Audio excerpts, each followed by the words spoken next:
What's up, guys? So if you were on my live, you saw that what I wanted to do this week, at least for the remainder of the week, is kind of go away from fragrance reviews and do kind of like a fragrance 101, where I'm going to be doing one video that is a channel update to let you guys know what to expect from me coming forward. Another one where I'm going to be decanting and showing you how to do the best ways to decant. And then in this video, I'm going to be doing a fragrance terminology video where I let you know all the different terms that you hear throughout the fragrance community from my channel, from whatever, like macerate versus maturity, flanker versus new release, all that type of stuff. So just in case you were confused by anything, I should be able to clarify it in this video. So without further ado, let's get it.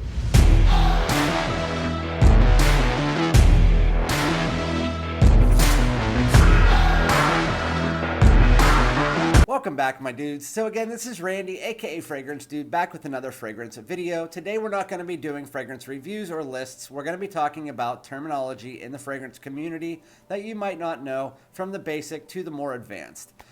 Before I get into the video, like, comment, subscribe, hit the bell, and if you do like my content, please consider following me on Instagram or my TikTok, where I started out. Now I have about 13,000 subscribers. And with that said, I do appreciate you guys, because you just got me to 2,100 subscribers, so I always appreciate that. Again, we're going to get straight into it here. The reason that I wanted to do this video is I've had a lot of questions, especially lately, and I'm going to start out with the one question I've been got the most, especially on TikTok, surprise, surprise. The difference between maceration and maturity. I do get that there is a little bit of a confusion there, and so I do want to clarify it, and I'm going to simplify it for you. So by definition, maceration, people do ask me, they'll say, how long should I let my fragrance macerate at home? Well, unless it's like a Clive Christian or a $9,000 or $900 fragrance, you're not going to have to really worry about maceration. It's usually done all in-house. By definition, it's the oxidizing or evaporating of the alcohols or the oils, depending on the type of fragrance it is, as they blend. And so if you are making a fragrance and you put this molecule or this accord, leather, and then cherry, and then whatever, usually when you first smell it, it's going to be the last thing that you put into that bottle because it hasn't blended yet. And so a week later, it's going to smell a bit different because you need to give that time to evaporate and to blend.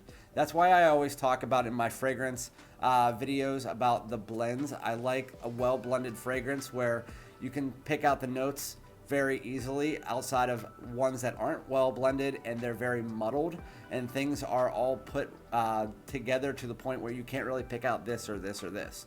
And so that's maceration. It's something that's done in-house. Usually they let it sit for about a month or so, and right after they bottle it, and even before they bottle it, to allow those chemicals and the alcohols and the oils all to blend together so that they can have that final product they're looking for.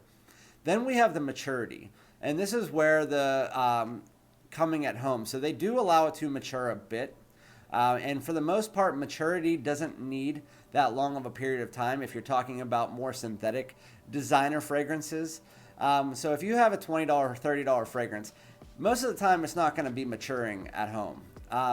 But if you have something that has a nice blend of naturals and synthetics, then you're going to have a little bit of a maturity time at home. Whether it's going to be a week or a month or 3 months, that is when the fragrance is going to mature at your house. You always want to keep it stored in a cooler environment, like room temperature or below, and then with no sun hitting it, not near a bathroom or anything with heat. That is the best way to store your fragrances to allow them to mature at home. So most fragrances aren't going to change too much and mature too much unless you have a bunch of niche, and then in that case they do mature a bit more, or the high-end designer. So that's maturity versus macerate, just to get that out of the way. The next one is, people ask me why I always talk about decants versus samples. So all a decant is compared to a sample. A sample to me is a sample card where you can smell it, you get it in a magazine, or you get one of those like 1 ml samples. A decant is whenever you get a 3 or 2 ml or 5 ml or 8 ml, almost like it's in between a sample and a travel spray. That is what a decant is. Speaking of fragrance sizes, So there's usually two different types of size charts, and that's for the main fragrances. The first one is where you have your 50 ml, 1.7 ounce, and that's the small. Then you have your middle, which is the normal size, which is the 3.4 ounce or 100 ml. And then you have your 200 ml, or it's right there, the Ultra Mall, which is a 6.8 ounce. That is what the normal is. Then you have other ones that have the 1 ounce or 30 ml. Then you have 2.5 ounce and 60 ml, and then 4.2 ounce, something like Polos or sometimes Armanis, and a lot of Armanis do that. Then you'll have some oddballs out there that have minis and 110 mils and 90 mils, but for the most part, that's what you're looking at, is the either 1 ounce, 2.5, 4.2, or 1.7, 3.4, and 6.8. So now going into the next one, which is niche versus designer versus indie. So a designer fragrance is by a house that is not just known for their fragrances. For instance, Chanel makes clothing, they make makeup, they make all kinds of different stuff. And then they also have fragrances in there as well. That's a designer, somebody who has a company that is known for a bunch of different things, not just fragrances. A niche company is going to be, or a niche perfumer, is one that is well known for fragrances. They don't have anything like clothing or anything like that on the side. That is the way that I look at it. There is other ones that are kind of the exception. Tom Ford's have their private blend, which is technically considered their niche line.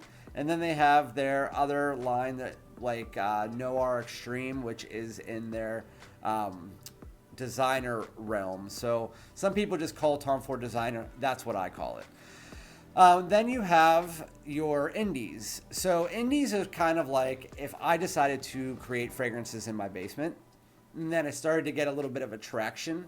That is going to be indie. Something like Imaginary Authors is on the higher end of the indie chart. They're not a very well-known perfume company. They are kind of like a starter company that just gains some popularity. That is going to be your more indie. They have the more unique scents usually. So indie and niche. Indie can kind of turn into niche in my opinion.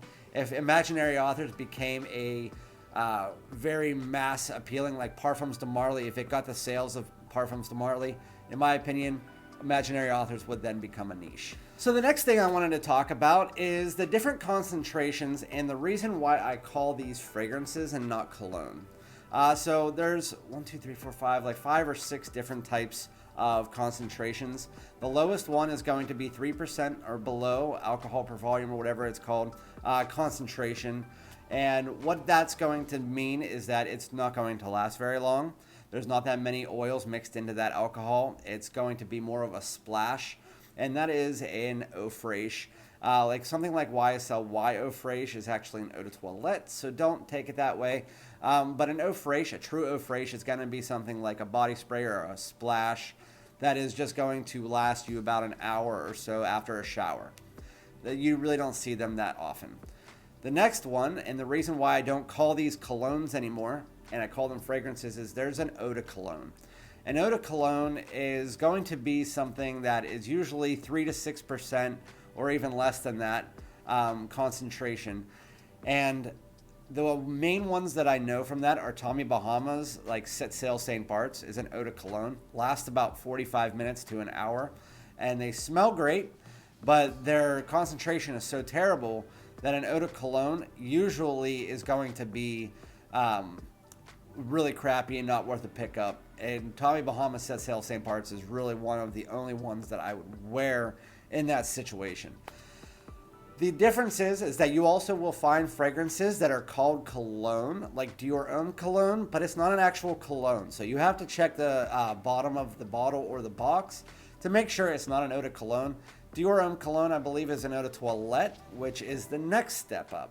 So the next step up, again, eau de toilette, it's usually the beginning of a line. So if you're starting a brand new line, for instance, the original Wanted is an eau de toilette. Sometimes the second or even the third ones are also eau de toilettes in the line.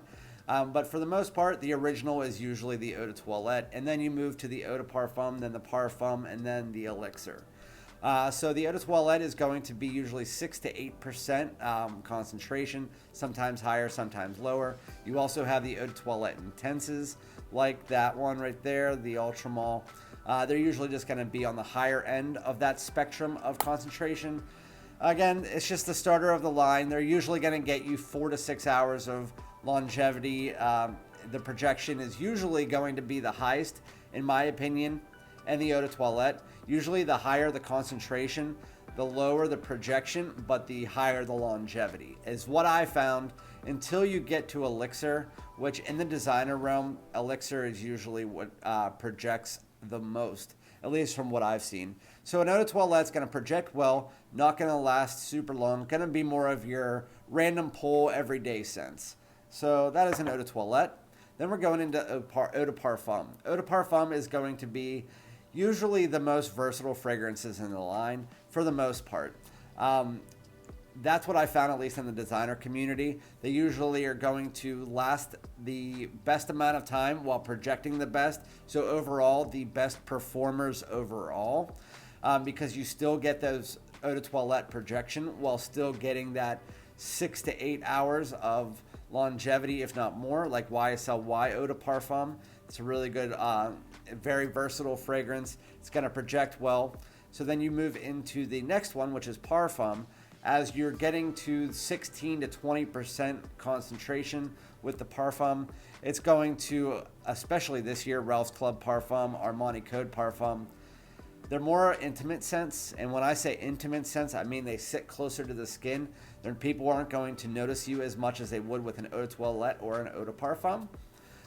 So the parfums are going to be 10 hours plus usually, and they're going to usually be closer to the skin outside of the first hour. There are exceptions, obviously, to every one of these, but again, just from what I've seen, for the most part, we're talking about designers, and an eau de parfum is going to project usually the least of the three.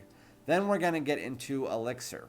Elixir is going to be a confusing one because, again, as you're moving up, usually the projection goes down. But what I found, the only two elixirs that are coming to my mind right now are SAUVAGE elixir and the 1 million elixir. And both of them are 15 to 20 hours, if not way more, usually 30% alcohol, 30% concentration or higher. They're usually 30 to 40%. And they're going to last on your skin. If you could keep it on your skin for a day or two. And they're going to, and they project heavily. They're going to be 1 to 2 sprays, stuff like that. Again, SAUVAGE elixirs right there. Spray it twice. You don't have to spray it anymore. You'll get noticed for a long time. But it has crazy projection. It's a room filler, usually beast mode. So those are the differences all the way through. You have other ones that are also in the niche, and then overseas they have ATTARs and stuff like that, but I'm not going to get that far into it. So the next one is flanker versus new release. So I'm just going to pull out this again. You have the new release, the one that starts the brand new line. This started the brand new line for Azzaro. This is Azzaro Wanted line. Then they release a flanker. A flanker is going to be usually using the DNA from this and then turning it into something different, something more unique than the original. And so that's what a flanker is going to do. So Wanted by Night took the original DNA, spiced it up, added a bunch of cinnamon, some fruits, some tobacco, and then you have that DNA usually sitting as a base in the background. That is pretty much what a flanker is. Then you have flankers of flankers, which you have Armani Code ABSOLU, which is a flanker of Armani Code. And then you have Armani Code ABSOLU Gold, which is a flanker of a flanker. And then you have lines that are flankers off of other lines, kind of like Valentino UOMO. And then you have that line, and then Valentino UOMO Born in Roma line, or L'Homme, and then La Nuit de L'Homme, which is a flanker line off of L'Homme, in my opinion, even though technically it is its own separate line. So anyway, now we're going to get into the basics of fragrances. We have the notes, or the accords. So when I say top notes, mid notes, and base notes, or the top notes, the heart notes, and the base notes, the top notes are usually going to be your lighter fruits, your citruses, stuff like that. The ones that you're going to get in the opening of the fragrance when you first spray it on, they're also going to be the ones that dissipate the quickest for the most part. You have your mid notes or your heart notes, which are going to be your transitional notes that you usually find undertoned in the opening and in the base. They're usually transitioning you from those opening lighter notes to the heavier notes in the base, while still maintaining throughout a lot of the fragrance. The base notes are usually, so the mid notes are going to be more of your florals, your herbs, sometimes leathers, sometimes woods. But when you get to the base, that's where you get your heavier notes. It is the laying of the base of the fragrance. And that's going to be your vanillas, your tonka beans, your amber woods, your sandalwood, your pretty much anything that you consider like a heavier note. It's going to establish the base of the fragrance. Usually if you have a line of fragrances, most of them are going to have similar notes in the base especially. Again, they'll change the top and the mid and maybe one base note, but they'll usually have one or two of the same notes throughout the entire lineup of fragrances. So that's those things. And as far as the notes and accords, so amber. A lot of people, I've said this before, this fragrance smells synthetic, but it's really nice. It's an ambery fragrance, and people are like, that doesn't smell synthetic at all. And I'm like, okay, so amber is not something that you can just put into a bottle. You don't take that stuff that's around a mosquito and just throw it into a bottle. Amber cannot be naturally made and put into a fragrance. Kind of like leather and stuff like that. You cannot naturally make those. They're not naturally occurring, like something like a tonka bean. So what you do is you take either a bunch of different compounds and put them together to make that smell, or you'll just come together with different notes and put them together to create the accord of amber or the accord of leather. Then you have your natural notes, which are going to be the notes like tonka bean that come across as what they are. Cherry, rosemary, stuff like that, where they're actually able to synthesize the a oil or whatnot out of those natural notes. So those are the difference between notes and accord. Then we have other verbiage like people always talking about reformulations. So I want to put a stopper to reformulations right now. So usually companies only reformulate if there is a note that is banned or no longer able to be found for a decent price from the company. Like, they need to be more cost effective. So for the most part, if a note is banned, then they'll have to reformulate. People always say for like $15 or $20 fragrances, so the 2015 version is better. I'm like, this is not Creed. You're talking about a Rayon Tradition. You're talking about a $15 fragrance. I have had the same bottle, or Rasasi Hawass is a huge one. I've had a bottle from like 3 years ago. I had a bottle this year. I had a bottle 6 months later this year. And I just don't understand. Reformulations, outside of maybe one or two fragrances that I have had issues with, reformulations are not something that you need to over-obsess about. You never have to, never should, never worry about it, unless it really is a major issue, but then everybody would be talking about it. Like the Creed fanatics out there, I kind of understand where you're coming from, because you're getting a $400 or $500 fragrance and you want your AVENTUS to smell how it came out when you fell in love with it. And sometimes, especially lately, it hasn't. And so I get that. But when we're talking about fragrances under $100, just chill out. You're going to get still pretty much the same fragrance all the way through. YSL Y Eau de Toilette was a big one. People were like, it doesn't smell the same. It smells like 99.9% the same. So I wanted to get that out the way. So as far as just like other words like anosmic means that you're becoming nose blind to something. If you spray it on and it's a heavy fragrance that people get like 8 hours out of and you only get 20 minutes out of it, it's probably because you're becoming anosmic. It's no longer something that you can smell. you're nose blind to it, it's probably not a fragrance that you're going to want to wear all the time unless you're fine with not being able to smell yourself. Some people just go anosmic to certain fragrances, and it just happens. So that just means nose blind. Then we have things like I say effervescent. I got that from Jensen's from a few years ago, and he says it's like bright. To me, what I'm just talking about is it gives it this little fizzy pop. Usually Ambroxan does it sometimes, Cashmeran does it sometimes. It's almost like that Coca-Cola vibe where you open up a Coke and you can put it near your nose and it comes off kind of fizzy. That's to me what effervescent is. It's a little bit of like a lighter fizziness. And so that's what I'm talking about with that. Let me see. I wrote down. Okay, so I'm just making sure I'm getting everything out. I wrote down a whole list of it. So projection, longevity, and sillage. So when we're talking about that, the projection is how long a fragrance is going to push out, or how far does it push out. So for something like Sauvage ELIXIR, I told you, it's going to be a room filler if you spray it too much. And so the projection on that is high. It's going to project for 4 or 5 hours heavily. Then you have something like Ralph's Club Parfum, which is about a half of an arm's length, which is below average projection for the first hour and a half, and then it's a skin scent, which means that your skin is still going to smell like it, but it's not going to project off of your skin. Usually, if a fragrance projects at arm's length, that is above average. That is what you're looking for in a fragrance for normal fragrances. So projection is just how far does it project off your skin and how long does it project. Longevity is how long does your fragrance last on your skin. So whether it's a skin scent or a beast mode fragrance, how long does it last? A lot of people, this is the biggest worry for them. For me, I don't care. I usually am only going out for 4 or 5 hours. As long as a fragrance lasts that long, I'm fine with it. I change my fragrance usually 2 to 3 times a day. So longevity is how long does it last on your skin. Can you still smell it on your skin? If not, then you know the longevity is only that amount of time when it stops.